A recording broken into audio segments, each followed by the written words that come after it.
नमस्तेस्तु भगवन् विश्वेश्वराय महादेवाय त्र्यम्बकाय त्रिपुरान्तकाय त्रिकाग्निकालाय कालाग्निरुद्राय नीलकण्ठाय मृत्युञ्जयाय सर्वेश्वराय सदाशिवाय श्रीमान् महादेवाय नमः।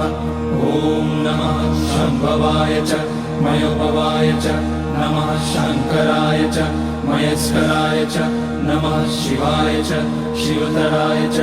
ॐ त्र्यम्बकं यजामहे सुगन्धिं पुष्टिवर्धनम् उर्वारुकमिव बन्धनान् मृत्योर्मुक्ष्यमामृतात्। नागेन्द्रहाराय त्रिलोचनाय भस्माकराय महेश्वराय नित्याय शुद्धाय दिगम्बराय तस्मै नकाराय नमः शिवाय।